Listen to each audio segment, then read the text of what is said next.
आया है धनबाद का पहला अल्ट्रा लग्जरी फ्लैट, वो भी शहर के बेहद पॉश इलाके हीरापुर में। यहाँ आपके लिए बेहद उचित दर पर 2 BHK, 3 BHK और 4 BHK लग्जरी फ्लैट उपलब्ध है। तो फिर डर किस बात की?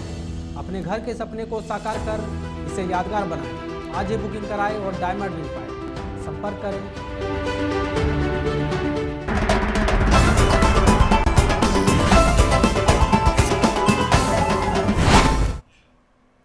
नमस्कार, बिहार की खबरों में आपका स्वागत है। मैं हूं आपके साथ शंकर कुमार। बिहार के प्रमुख विपक्षी दल राजद की राष्ट्रीय कार्यकारिणी की बैठक शुरू हो चुकी है। या राष्ट्रीय जनता दल में संगठनिक बदलाव का भी मौका है। राजद सुप्रीमो लालू यादव की बड़ी बेटी मीसा भारती के साथ ही दोनों बेटे तेजस्वी यादव और तेज प्रताप यादव भी इसमें शामिल हो रहे हैं।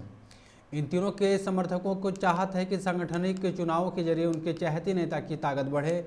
कुछ लोग कयास इस बात के भी लगा रहे हैं कि लालू राष्ट्रीय अध्यक्ष का पद तेजस्वी को सौंप सकते हैं, लेकिन इसके संकेत नहीं है। इस बीच बैठक से ठीक पहले प्रदेश अध्यक्ष जगदानंद सिंह ने प्रधानमंत्री नरेंद्र मोदी और मुख्यमंत्री नीतीश कुमार के बारे में एक बड़ा बयान दिया है।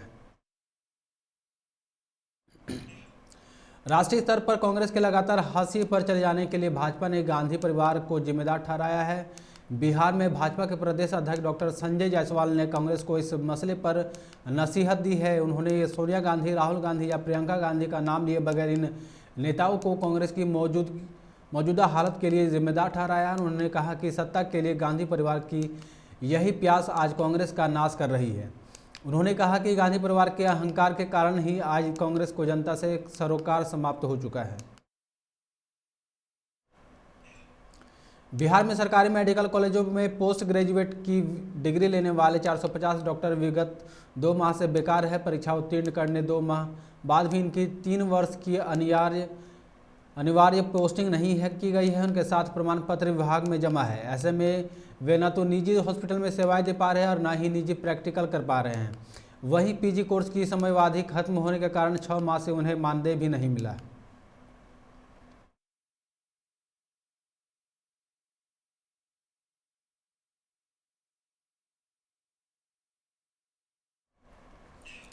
बिहार में लगातार दूसरे दिन कोविड संक्रमण के मामले में वृद्धि दर्ज की गई है। स्वास्थ्य विभाग की ओर से जारी रिपोर्ट में इस बात की पुष्टि हुई है।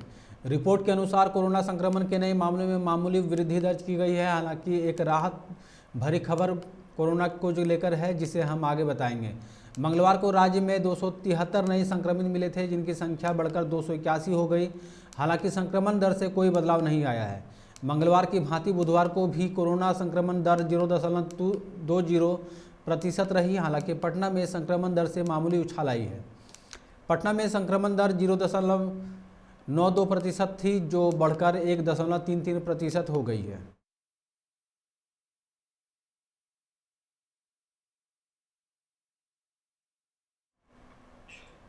उत्तर प्रदेश विधानसभा चुनाव को लेकर एक न्यूज एजेंसी के साथ बातचीत में प्रधानमंत्री नरेंद्र मोदी ने राममोहन लोहिया एवं जॉर्ज कनाडिया के तरह बिहार के मुख्यमंत्री नीतीश कुमार को भी सच्चा समाजवादी नेता बताया है। बिहार में इन दिनों विशेष राज्य के दर्जा व जातिगत जनगणना आदि मुद्दों पर राष्ट्रीय जनतांत्रिक गठबंधन NDA के अंतर्कलह को देखते हुए उनके इस बयान को महत्वपूर्ण माना जा रहा है।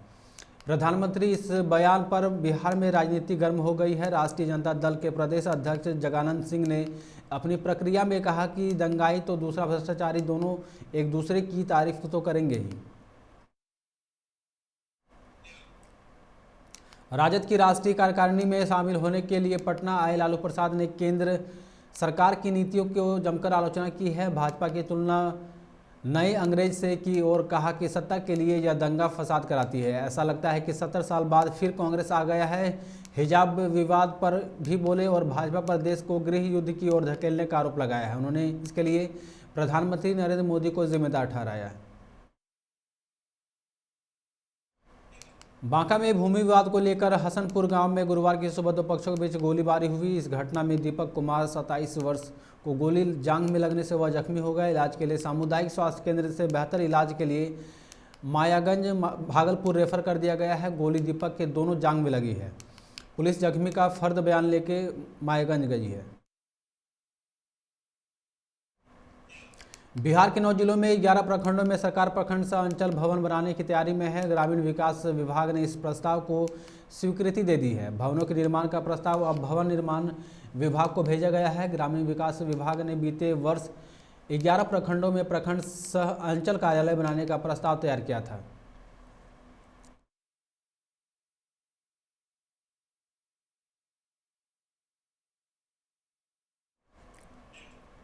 बिहार के शिवहर जिले में शादी समारोह के दौरान हर्ष फायरिंग की बढ़ती घटनाओं को रोकने के लिए डीएम सज्जन राजशेखर ने सख्त आदेश जारी किया है। इसके मुताबिक अब शादी समारोह में भी पुलिस का पहरा रहेगा।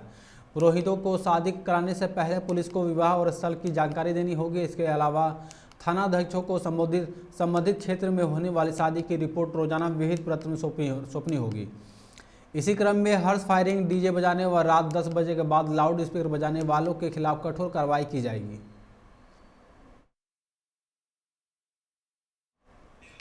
नवादा में शादी का झांसा देकर एक युवती के साथ शारीरिक संबंध बनाने के मामला सामने आया है। युवती का आरोप है कि एक युवक ने उसे पहले प्यार का नाटक किया, फिर शादी करने से के झांसा देकर उनके साथ 8 दिनों तक गंदा काम किया।